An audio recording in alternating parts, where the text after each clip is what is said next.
As the automotive industry transitions to net zero, there's been an explosive growth of electric vehicles, or EVs. Now German car manufacturer Wiesmann has entered the race to decarbonisation, bringing the world's first all-electric luxury roadster to the market with their latest model, Project Thunderball. I'm Tania, Bryer. This is Tech Transformers.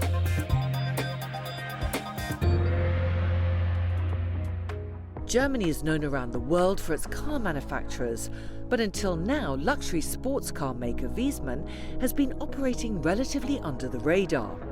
To car enthusiasts, it has a reputation for combining the best of German engineering and design with classic British style. The latest model to join its fleet is the firm's first foray into the EV market. Codenamed Project Thunderball, it's a major step away from the traditional combustion engine models Wiesmann has been producing since 1993. The move to electrification is part of a shake-up from new CEO of Wiesmann, Bryer, who purchased the company alongside his brother in 2016. Located in Dortmund, Germany, their unique gecko-shaped headquarters is modelled after their trademark logo, where I met with Roheen to get an exclusive look at the Project Thunderball prototype in action. Let me take you for a spin. Thank you so much. Well, let's do this. Although the two-seater convertible might look vintage, beneath the bonnet is all electric, with the body made of lightweight carbon fibre and the interior is handcrafted using vegan leather. The car is operated by a magnetic key, and at the push of a button, we're on our way. She does have a sound. Yes, she does have a sound. And when we take off a bit, you'll hear it. Roheen says Project Thunderball drives like a traditional model, but with the sound of an electric car.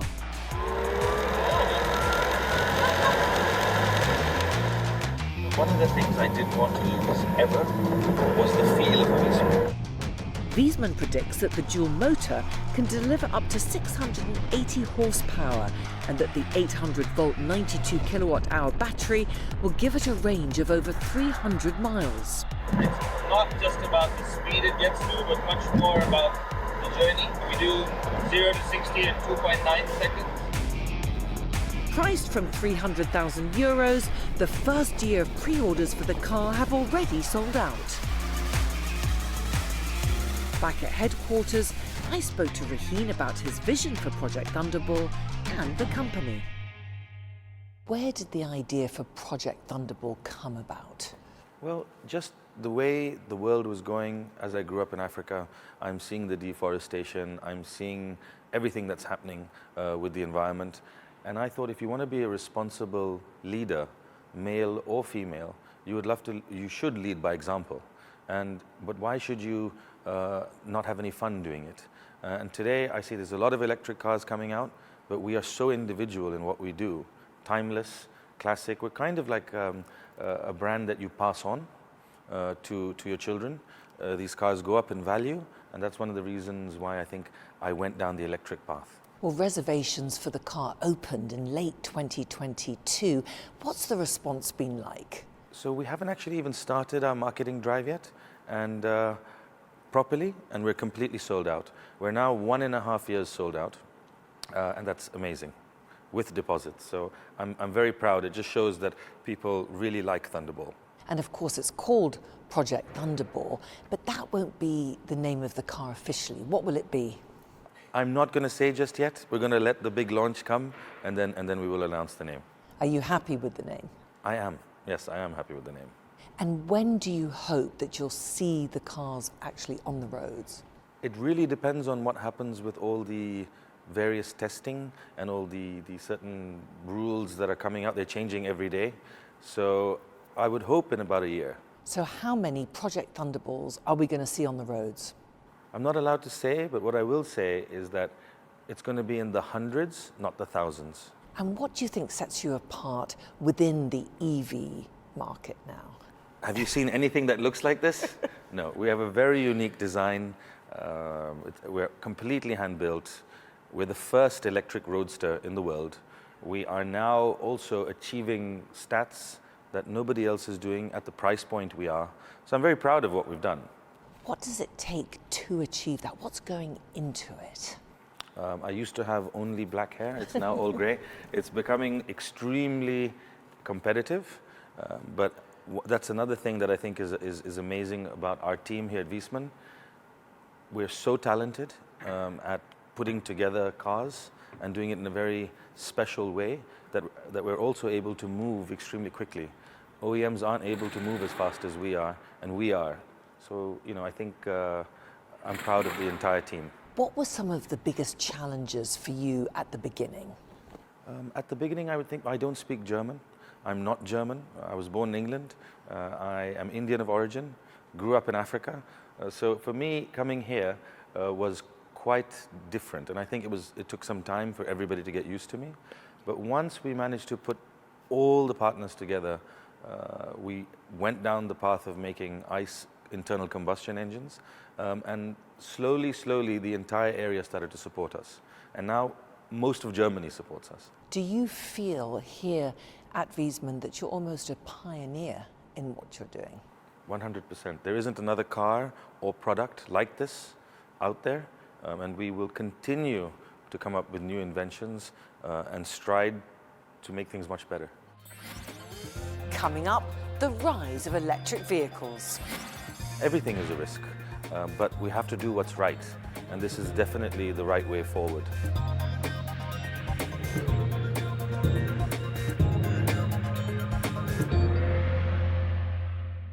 Welcome back to Tech Transformers, where we're exploring German car maker Wiesmann's entry into the EV market.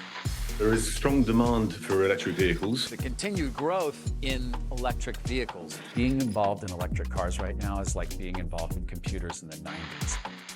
EV sales have more than tripled over the past 3 years, with the largest market being China, followed by Europe and the US. And according to the International Energy Agency, 1 in 5 cars sold in 2023 will be electric. Lawmakers across the globe are driving EV production through incentives and regulation of the automotive industry. With China looking to phase out CO2-emitting cars by 2060, the EU by 2035, and the US announcing measures even sooner. I'm signing an executive order setting out a target of 50% of all passenger vehicles sold by 2030 will be electric. As demand for eco-friendly vehicles grow, a market that was once cornered by electric car makers is now seeing competition from more traditional brands. But it's not without its challenges, with buyers showing concerns over the sustainability, lifespan and range of batteries, as well as charging infrastructure. Raheen, where do you think the car manufacturing market is going? Do you think this transition to electric is really what we're going to see in the future? How long will it take? And do you think that electric will be the only way going forward? We are a very individual, very rare, if you want to call it, last of the Mohicans in the car world. We're completely independently owned. We're not a large OEM. In Germany, you've got Mercedes, BMW, VW owns Audi and Porsche. We're the only other German marque. We're the last independent European sports car manufacturer. The last time I looked, I think most of the very cool sports cars come from Europe. So I'm very proud of that heritage, and I would like for us to continue making them the way we do. I think that the future will be electric because the electric infrastructure is coming up now, and it's the only way to keep our cities at a very high level. And of course, the EU is saying there'll be 0 emissions by 2035 in cars. But there's been a recent controversy because Germany has put forward to say, actually, we still want to use e-fuels in some of the engines. Where do you stand on that? I think that the world political dynamics have played a big role in that. I think most people will move to electric to be socially conscious, otherwise it will not be acceptable. I think Germany has left the door open for some e-fuels and certain things to work simply because the world is not ready.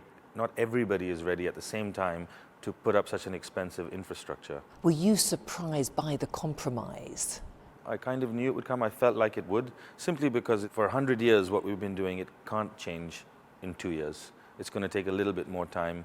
And up to 2035, I do believe that pretty much everything will have almost changed anyway.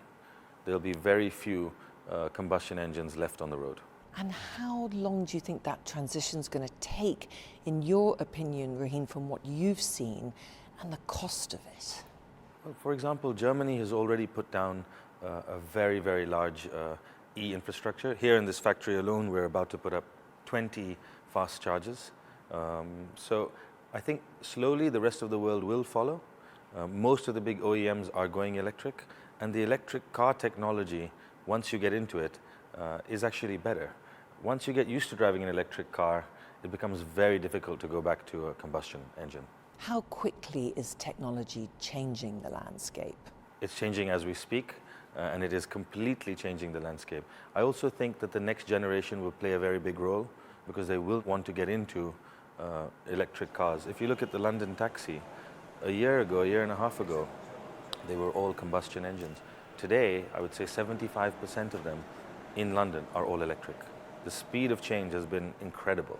Is it expensive for the transition for a lot of car manufacturers, and do you think they're willing to take that on? Most car manufacturers are very large OEMs, and they have already decided to go down this path. I do not see it coming back. There are very few companies like ourselves that have been able to switch, and so successfully, into the technology that we've now demonstrated. Do you feel it's a risk, though? It is a massive risk. Everything is a risk, but we have to do what's right, and this is definitely the right way forward. How much do you think the decision to go purely electric has to do with the climate crisis? I think it has a lot to do with the climate crisis. At the same time, it is a lot cleaner. Once you get used to driving an electric car, they're a lot quicker. There's a lot more that can happen. There's a lot less wastage when it comes to parts and repair. We can get them to last longer. One of the things that we did, I think, which is very different from everybody else, and it was, a decision of mine that everybody told me not to do, and I said, no, we have to do it, is you can upgrade the battery pack in this car. The entire interior is timeless. There are screens and things, but they're not the main thing. So it'll never get old. You will always be able to come back, upgrade this car, and keep it going. Whereas I think some of the other cars will need to undergo heavy changes in order to stay with the times. Of course, there's a little bit of debate about how sustainable and environmentally friendly batteries will be going forward. How do you feel? I think growing up a bit in Africa as well, in an oil-rich country, I see the damage that oil does do to the environment, to the sea, to the communities, and then of course to the air. I think batteries are cleaner, and as we get a little bit, as I can see the technology moving, we're not going to require the kind of minerals and things that we think. Also, the way we've designed the car, we can continuously upgrade our batteries. We may be able to add to them and use what we have there for other things. For the electrification of Project Thunderball, Wiesmann partnered with German company Roding Mobility, who create state-of-the-art battery systems for automotive and aerospace industries, as well as the maritime sector. We call ourselves as one of the worldwide fastest one-stop shops for electrification and specialists for mobility prototypes. Gunter Riedel is co-founder and CEO at Roding and worked closely on Project Thunderball to create the 2 electric motors and battery for the car. So the task was quite difficult, how we spec the car in terms of range, in terms of power, and how we can transport the emotions which the heritage cars had initially to a new age, into the electrification age. To make the prototype, they created the battery design from scratch. So you had to reinvent things, you had to re-engineer things, and for us, of course, one of the major tasks was to set up a proper supply chain for all the products we have into the car. Lisa Kumschia oversees the engineering process at Roding. Here we do all the electrical stuff, we crimp all connectors and things like that, and put all the modules together, and in the end do some end-of-line testing to see if everything works fine. Roding also builds the carbon fibre parts of Project Thunderball, which Lisa says offers an advantage. We have the approach for the vehicle to build as much carbon fiber parts as possible to gain more lightweight advantages, and therefore it's also good for the electrification of the vehicle, because lightweight, you get a better range with the car, and this always helps an electric vehicle. Rahim, why did Wiesmann choose roading as the electrification partner?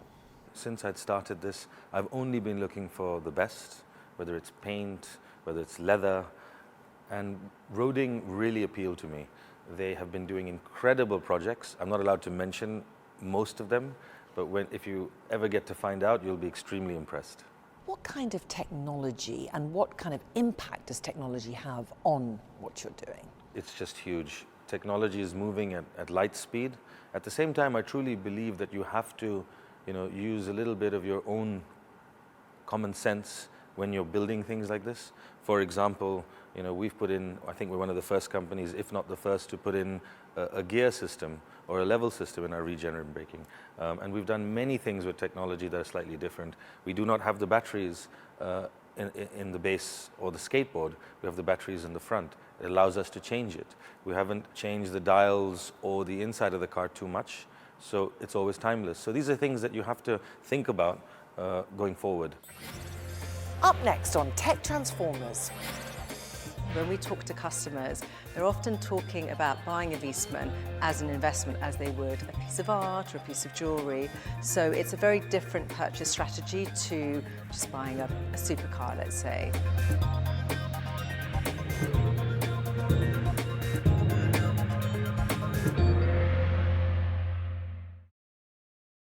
Welcome back to the show. I've travelled to Dortmund, Germany to look at the luxury car maker Wiesmann.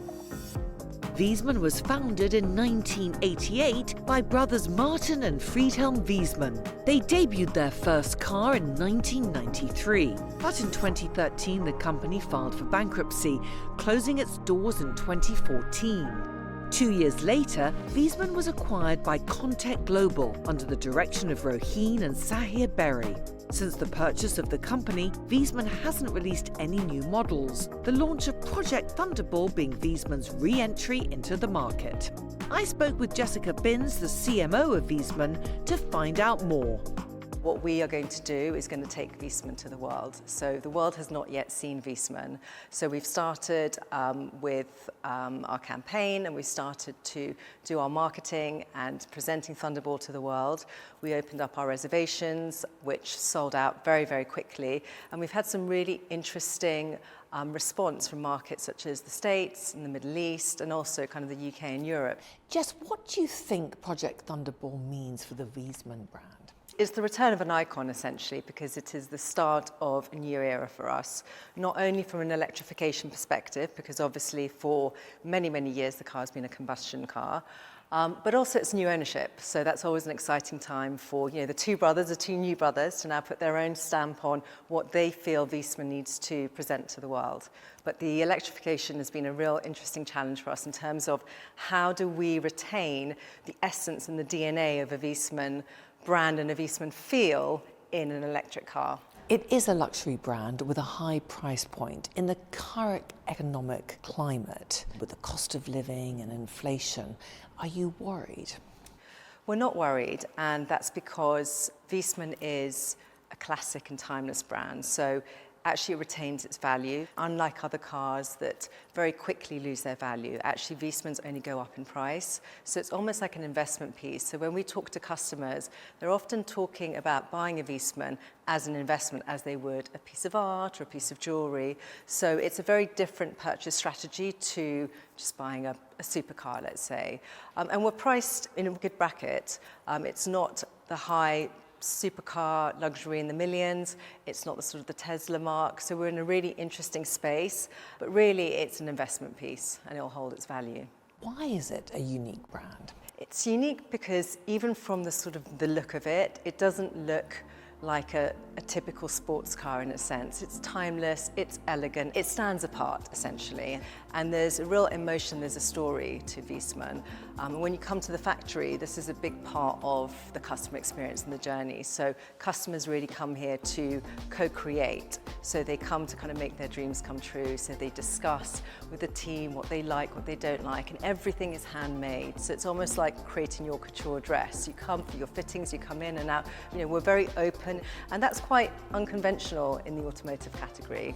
So that experience is really true to the brand, and it's a family. You know, we are not producing tens of thousands of cars, so we know all our customers, our existing customers, we all know individually. We talk to them regularly, and we hope to retain that with our next generation of customers. Ian, I just want to take you back to the time when you bought this company. Why did you think you could turn it around? I've always done things that people have told me that are very difficult, very disruptive, but also always positively affecting. And I saw this and I said, I can do this. And I felt like the world needed to see this brand. It stands for a lot more than just cars. And that was one of the reasons why I got into it. And everybody has supported me out here. When you looked at the Wiesmann brand, of course, it had closed. What do you think went wrong for the brothers? Well, you know, they had a lot going right. One was this amazing factory that they had built. I think it took a lot out of them to do it. And at the same time, they never marketed it anywhere. If you wanted to buy a Wiesmann, you had to find this giant gecko, come and find out what's the front or the back, and then pay all your money and wait for a car. And I think they also reached an age where they didn't have the drive or the motivation, and they handed the baton over to my brother and myself. So from two brothers to a new set of brothers. And Wiesmann, of course, is very well known here in Germany. What's your strategy to take it worldwide, and what markets do you want to go into? I mean, I'd like to take it, you know, anywhere people want it. Asia is becoming obviously a very, very important market for us. The United States has greeted it with, I mean, I'd say 25% of our orders are coming from the United States without us ever being there or marketing it. So people do like it. Of course, Germany is the home country. I would very much like it to be successful in England, in the UK. It looks like a British roadster, and it would be fantastic for it to do well there. Who is the Project Thunderball customer? If you look at quite a few of the new cars coming up in the luxury space, we're actually almost amongst the cheapest. A lot of the other cars coming out now in the next year are a lot more expensive. The old Wiesmann customer was very much a German customer. Today, I would like to appeal to women. I would like to appeal to a younger audience. I'd like to appeal to a little bit more of an environmentally friendly audience, but also people who want to lead by example and say, you know what, I am going down the electric path and I'm going to do it with some style. Do you feel there's still a market for such a luxury brand? Actually, luxury seems to be doing better and better and better. And I think what we're doing is also providing a lot of quality and also something that you hold on to, as I said, and you pass on. The day you drive them out of here, they go up 30%. And most of the old Wiesmanns are trading at double the price they originally made.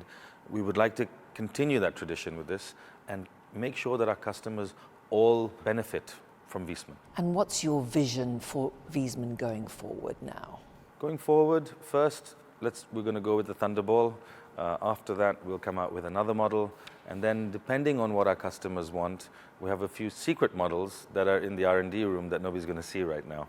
I think people will be excited with the way we choose forward. And from the Contec point of view, are you willing to take losses to get to where you want to be? I think for the last few years, I've demonstrated that. We've been taking immense losses in order to build what we have. And without taking losses and learning from your mistakes, you can't really build something beautiful. And I won't say perfect, but very close to perfect. Would you say that this is the comeback for Wiesmann? This is going to put them back on the map? 100%. I would like to see this as one of the most successful car companies in the world, especially in our price point and with the numbers of cars that we're achieving. That's all we've got time for this episode. For more Tech Transformers, visit cnbc.com. I'm Tania Bryer. Thank you for watching.